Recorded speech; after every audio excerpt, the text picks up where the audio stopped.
Dear students, welcome to our channel LKCTI computer institute. तो इस class के माध्यम से आज हम लोग MS विंडोज़ में नोटपैड को सीखने वाले हैं। किस प्रकार से हम नोटपैड को यूज करते हैं, किस प्रकार से उसको क्या क्या उसमें हम टेक्स्ट से रिलेटेड जो भी काम है कर सकते हैं। तो नोटपैड को आज हम लोग अच्छे से सीखने वाले हैं। सबसे पहले हमें क्या करना है कि अपने स्टार्ट बटन पर जाना है और यहाँ से ये जो ऑप्शंस आ रहे हैं इन ऑप्शंस में जाएंगे विंडोज़ एसेसरीज में।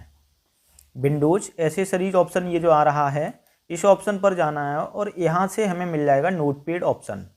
नोटपैड ऑप्शन पर क्लिक करके यहाँ से नोटपैड को ओपन कर लेना है। कुछ इस प्रकार से इंटरफेस शो होगा। अब वो यहाँ से हम समझते हैं ये जो मिनिमाइज बटन होता है, ये मैक्सिमाइज बटन होता है और ये क्लोज बटन होता है। मिनिमाइज बटन का मतलब होता है इस पर क्लिक करेंगे तो हमारा जो नोटपैड था वो टास्क बार में आ जाएगा। ये होता है टास्क बार, आपका टास्क बार में यहाँ पर ये आ चुका है। यहाँ से दोबारा से इसको खोलना है तो इस पर क्लिक कर देना है, यहीं से खुल के आ जाएगा। अब जो मैक्सिमाइज होता है, मैक्सिमाइज का मतलब होता है उसको फुल स्क्रीन में करना। फुल स्क्रीन में करना है तो यहाँ से मैक्सिमाइज बटन पर क्लिक करेंगे तो हमारा जो नोटपैड है वो फुल स्क्रीन में हो जाएगा। नेक्स्ट आता है ये क्लोज बटन। इस पर यदि हम क्लिक करते हैं तो ये पूरी तरह से बंद हो जाएगा। ठीक है, इसको यहाँ से क्लोज कर सकते हैं। अब हम लोग सीखते हैं कि नोटपैड में किस प्रकार से हम लोग काम करते हैं। फाइल ऑप्शंस है, इसमें एडिट मेन्यू है, फॉर्मेट मेन्यू है, व्यू मेन्यू है और हेल्प मेन्यू है। यहाँ से सबसे पहले हम लोग फाइल मेन्यू को सीखने वाले हैं। फाइल मेन्यू में किस प्रकार से हम लोग काम करते हैं उसको आज अच्छे से सीखने वाले हैं। ऑप्शन बाई ऑप्शन नोटपैड को अच्छे से सीखेंगे। इसमें किस प्रकार से हम वायरस वगैरह बना सकते हैं, किस प्रकार से हम इसमें वेब पेज बना सकते हैं, किस प्रकार से हम इसमें टेक्स्ट से रिलेटेड कोई फाइल बना सकते हैं, किस प्रकार से इसमें हम वेब डॉक्यूमेंट बना सकते हैं। मतलब आज हम लोग नोटपैड में ये सारी चीज़ें सीखने वाले हैं। तो यदि आपको अच्छे से सीखना है तो वीडियो को एंड तक ज़रूर देखें अच्छे से। और वीडियो अच्छी लगती है तो इसको लाइक और शेयर और सब्सक्राइब, चैनल को सब्सक्राइब जरूर कर लें। ओके, तो सबसे पहले फाइल ऑप्शन पर क्लिक करेंगे। यहाँ से हमारा जो न्यू ऑप्शन आ रहा है कंट्रोल एन। कंट्रोल एन जो होता है ये नया डॉक्यूमेंट यानी कि ब्लैंक पेज लेने के लिए होता है। यहाँ से कंट्रोल एन कर देंगे तो इस प्रकार से हमारा पेज आ जाता है ये नया। ओके, यहाँ से आता है न्यू विंडोज़। यदि हम न्यू विंडोज़ खोलना चाह रहे हैं तो न्यू विंडोज़ पर जैसे ही क्लिक करेंगे तो देखिए एक नया जो है नोटपैड यहाँ से न्यू विंडोज़ इसकी खुल के आ जाएगी। ओके, यहाँ से देखिएगा हमारी 2 विंडोज़ यहाँ पर आ चुकी हैं। तो ये होता है न्यू विंडोज़ का ऑप्शन। यहाँ से समझ में आ रहा होगा अच्छे से। ओपन की बात करते हैं तो यहाँ से ओपन होता है कंट्रोल ओ, इसकी जो शॉर्टकट होती है। यहाँ से हम पहले से बना हुआ कोई डॉक्यूमेंट है वो इसमें ओपन कर सकते हैं। जैसे कि मैंने ये पहले से बना हुआ डॉक्यूमेंट है, इस पर क्लिक किया। क्लिक करने के बाद यहाँ से हम ओपन पे क्लिक करेंगे तो कुछ इस प्रकार से ये खुल के आ जाएगा। यहाँ से पहले से बना हुआ जो टेक्स्ट से रिलेटेड नोटपैड का जो पेज था उसको यहाँ पर खोल लिया है। आगे आता है सेव ऑप्शन। सेव ऑप्शन का मतलब होता है जब मैंने इस डॉक्यूमेंट पर काम कर लिया और इसी डॉक्यूमेंट को अब मुझे सेव करना है। सेव करना है तो सेव ऑप्शन पर क्लिक करेंगे और ये डायरेक्टली यहाँ से सेव हो जाएगा आपके डॉक्यूमेंट्स ऑप्शन में। डॉक्यूमेंट्स जो होता है उसमें ये डायरेक्टली जाकर के सेव हो जाएगा। यदि हमें किसी अन्य लोकेशन पर सेव करना है तो हम यहाँ से इसके काम करेंगे सेव एज ऑप्शन से। सेव एज ऑप्शन को यूज करेंगे जहाँ से हमारा आता है control shift plus S. Control shift plus S option आ जाता है। यहाँ से हम इसको जिस लोकेशन पर सेव करना चाह रहे हैं, जिस लोकेशन पर सेव करना चाह रहे हैं, अब यहाँ से हम चूज कर सकते हैं। दिस पीसी में हम किसी भी जगह पर इसको सेव कर सकते हैं। जैसे कि डेस्कटॉप पे सेव करना है, डाउनलोड्स में सेव करना है या डॉक्यूमेंट्स में सेव करना है। मतलब जिस भी फोल्डर में हम इसको सेव करना चाह रहे हैं वहाँ पर हम इसको सेव कर सकते हैं। यहाँ से पिक्चर्स ऑप्शन में सेव करना चाह रहे हैं, मतलब जहाँ भी जिस लोकेशन पर हम सेव करना चाह रहे हैं वहाँ उसको चूज कर लेंगे और यहाँ से हम डायरेक्टली सेव ऑप्शन पर क्लिक कर देंगे तो ये सेव हो जाएगा। ओके, नेक्स्ट ऑप्शन आता है हमारा पेज सेटअप। पेज सेटअप का क्या काम होता है वो भी हम लोग अच्छे से समझ लेते हैं। पेज सेटअप में क्या होता है, पेज सेटअप ऑप्शन पर क्लिक कर देना है। कुछ इस प्रकार से यहाँ पर इंटरफेस शो होगा। यहाँ से जो अधिकांशतः जो हम फोटो स्टेट वगैरह अपनी निकालते हैं वो A4 साइज पेपर होता है। कौन सा पेपर होता है? A4 साइज पेपर होता है। तो यहाँ से A4 साइज हम चूज कर लेंगे। सोर्स इसका जो रियल ट्रे ऑप्शन आ रहा है यहाँ से इसको ही रहने देंगे। यहाँ से आ रहा है पोर्ट्रेट। पोर्ट्रेट का मतलब होता है ये आपका पेज जो है मतलब अभी वर्टिकली है, मतलब खड़ा हुआ पेज है। यदि हम इसको पोर्ट्रेट की जगह लैंडस्केप पर क्लिक करते हैं तो कुछ इस प्रकार से ये हॉरिजॉन्टली हो जाएगा। जैसे ही हमने लैंडस्केप पर क्लिक किया तो ये हमारा जो पेज था वो आपका हॉरिजॉन्टल हो गया, क्षैतिजाकार हो गया। ओके, और पोर्ट्रेट पर यदि हम क्लिक कर देते हैं तो आपका ये स्तंभाकार हो जाएगा, पेज आपका खड़ा हुआ रहेगा। ओके, अब यहाँ से हम मार्जिन्स की बात करते हैं तो मार्जिन्स लेफ्ट साइड में कितना छोड़ना है, ये लेफ्ट साइड होता है, इस साइड में ही लेफ्ट साइड होता है। इधर पेज कितना छोड़ना है, टेक्स्ट लिखने के बाद हमें कितना छोड़ना है। इसी प्रकार से राइट साइड में कितना छोड़ना, राइट साइड में इस साइड में मतलब कितना छोड़ना है, या आपका टॉप में ऊपर पेज कितना छोड़ना है यहाँ पर, और बॉटम में जो मतलब पेज कितना छोड़ना है जहाँ पर हमें टेक्स्ट नहीं लिखना है, ब्लैंक रखना है। या हमें यहाँ से इस डॉक्यूमेंट में कोई हेडर देना है तो हेडर दे सकते हैं, फुटर में कुछ डालना हो तो फुटर डाल सकते हैं। यहाँ से हेडर फुटर भी हम यहाँ से चूज कर सकते हैं। अब हम देखते हैं कि टॉप में हमें थोड़ा ज़्यादा छोड़ना है तो टॉप की बात करते हैं। टॉप में यहाँ पे 25 आ रहा है, मैं यहाँ से कर देता हूँ 40। जैसे ही देखिए 40 पर क्लिक किया है तो टॉप में काफ़ी छूट चुका है पेज। ठीक है, इस प्रकार से मार्जिन जितना देना चाहें, टॉप में देना चाहें, बॉटम में देना चाहें, लेफ्ट में देना चाहें और राइट में देना चाहें, उतना हम यहाँ से मार्जिन दे सकते हैं। और यहाँ से हम कर देंगे इसको ओके। कुछ इस प्रकार से इंटरफेस शो होगा। ओके, आगे आता है प्रिंट। यदि आपका कंप्यूटर या लैपटॉप प्रिंटर से कनेक्टेड है तो Ctrl+P ऑप्शन से या फिर प्रिंट ऑप्शन पर जाकर के यहाँ से हम अपना प्रिंटर चूज करेंगे और यहाँ से प्रिंट पर क्लिक करेंगे तो हमारा जो डॉक्यूमेंट है ये प्रिंट होकर के आ जाएगा। कुछ इस प्रकार से हम प्रिंट कर सकते हैं। और इस डॉक्यूमेंट को बंद करना है या इससे बाहर निकलना है तो एग्जिट पर क्लिक करेंगे तो ये पूरी तरह से बंद हो जाएगा। आगे हम देखते हैं एडिट ऑप्शन। एडिट ऑप्शन की बात करते हैं तो यहाँ से देखिए मैंने इस वाले टैब को थोड़ा सिलेक्ट किया। सिलेक्ट करने के बाद यहाँ से इस ऑप्शन पर राइट क्लिक करने के बाद मैंने इसको कर दिया कट। तो देखिए उतना जितना मैंने सिलेक्ट किया था और उसी सिलेक्ट किए हुए डाटा पर मैंने राइट क्लिक किया और वहाँ से कट कर दिया। कट करने के बाद हमारा जो टेक्स्ट था वो वहाँ से हट गया। अब एडिट ऑप्शन पर आते हैं। यदि हम अंडो ऑप्शन पर क्लिक करेंगे तो जो भी डाटा मैंने कट किया था वो वापस आ जाएगा। यहाँ से अंडो पर क्लिक किया तो देखिए वापस आ रहा है। इस प्रकार से ये वापस आ जाएगा। ओके, यदि मान लीजिएगा इसी को मैंने कर लिया कॉपी। कॉपी करने के बाद आगे आ रहा है अंडो और कट, तो आप अच्छे से समझ गए होंगे। अंडो और कट, कट का मतलब होता है किसी भी डाटा को उस स्थान से काटना। जैसे कि फर्स्ट वाला पैराग्राफ है, इसको मैंने यहाँ से एडिट पर क्लिक किया और यहाँ से मैंने कर दिया कट। कट पर क्लिक किया तो ये यहाँ से कट गया। अब आगे हम जहाँ भी इसको पेस्ट करना चाह रहे हैं, जिस स्थान पर इसको पेस्ट करना चाह रहे हैं उस स्थान पर एडिट ऑप्शन पर जाकर के पेस्ट वाले ऑप्शन पर क्लिक करेंगे तो जो ऊपर वाला पैराग्राफ था वो हमारा नीचे आ चुका है। कुछ इस प्रकार से। ओके, आगे ऑप्शन आता है कॉपी का। कॉपी का मतलब होता है ये जो पैराग्राफ है इसको हम यहाँ से कॉपी करना चाहेंगे तो ये हमारे क्लिपबोर्ड में पहुँच जाएगा और यहाँ से कॉपी किया हुआ डाटा, ये जो पैराग्राफ है इसको हम कहीं भी पेस्ट कर सकते हैं। जैसे नीचे इसको हम पेस्ट करना चाह रहे हैं तो इसको नीचे भी पेस्ट कर सकते हैं।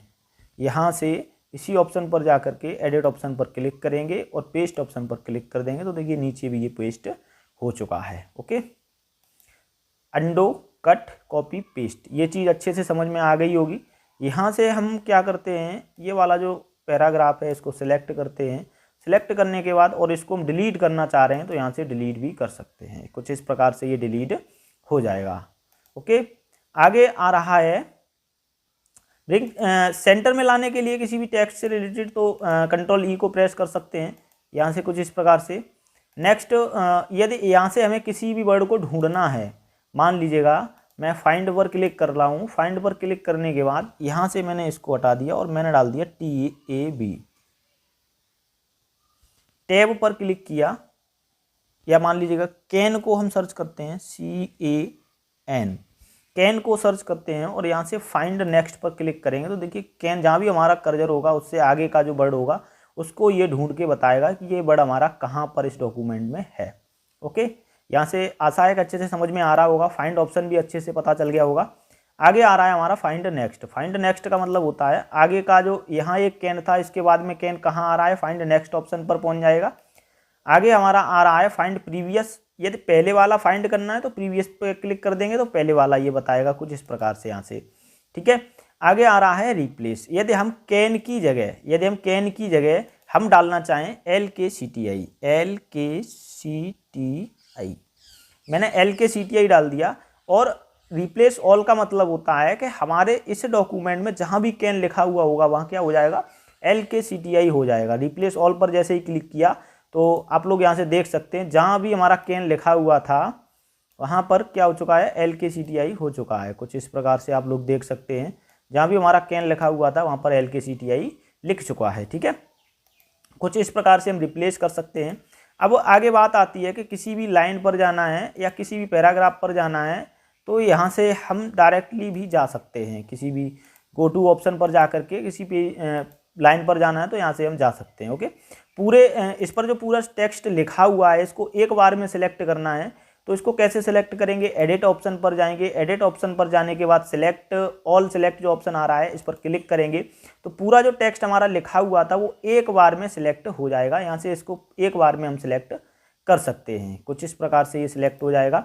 आगे आ रहा है डेट एंड टाइम। यदि हम current date and time insert करना चाह रहे हैं तो वो भी हम यहाँ पर इंसर्ट कर सकते हैं। जहाँ भी हमारा कर्जर होगा वहाँ पर क्लिक कर लेंगे और यहाँ से एडिट ऑप्शन पर जाएंगे, डेट एंड टाइम ऑप्शन पर जाएंगे, या इसका शॉर्ट के भी यूज कर सकते हैं, F5 होता है, F5 को प्रेस करेंगे तब भी यहाँ पर डेट एंड टाइम लिख के आ जाएगा। जैसे इस ऑप्शन पर क्लिक किया, डेट एंड टाइम यहाँ पर लिख करके ये आ रहा है। ओके, कुछ इस प्रकार से हम लोग इसमें चेंजमेंट कर सकते हैं। आशा है कि आपको एडिट मेन्यू भी अच्छे से समझ में आ गया होगा। फाइल मेन्यू और एडिट मेन्यू हम दोनों मेन्यू को अच्छे से समझ चुके हैं। आगे हम देखते हैं फॉर्मेट। फॉर्मेट में सबसे पहला आता है वर्ड वार्प। देखिए वर्ड वार्प का क्या क्या काम होता है, इस ऑप्शन पे मैंने अनटिक कर दिया तो देखिए हमारा जो डॉक्यूमेंट था वो लंबा हो गया। अब आप लोग देख सकते हैं, देखिए इस प्रकार से इसकी जो लाइनें हैं वो काफ़ी लंबी हो गई। वर्ड वार्प ऑप्शन पर मैंने अनटिक किया तो कुछ इस प्रकार से इसका इंटरफेस शो होने लगा। अब इसको सही कैसे करना है वो हम लोग समझते हैं। फॉर्मेट पर क्लिक कर लेना है, जो वर्ड वार्प ऑप्शन आ रहा है इस पर क्लिक कर देंगे तो देखिए फिर उसी प्रकार से जो पहले व्यू था वही व्यू फिर से आने लगेगा। यहाँ से हम देख सकते हैं कि जो पहले व्यू आ रहा था वही व्यू फिर दोबारा से आना स्टार्ट हो जाएगा। कुछ इस प्रकार से ये स्टार्ट हो जाएगा। आगे हम लोग यहाँ से देख सकते हैं वर्ड वार्प ऑप्शन का मतलब होता है जो हमारी स्क्रीन दिख रही है वहाँ तक हमारी लाइन जाएगी, उसके बाद में नई लाइन स्टार्ट हो जाएगी। यदि हम इसको अनटिक कर देते हैं तो हमारी लाइन जो है वो सीधी सीधी लंबी लंबी हो जाएगी।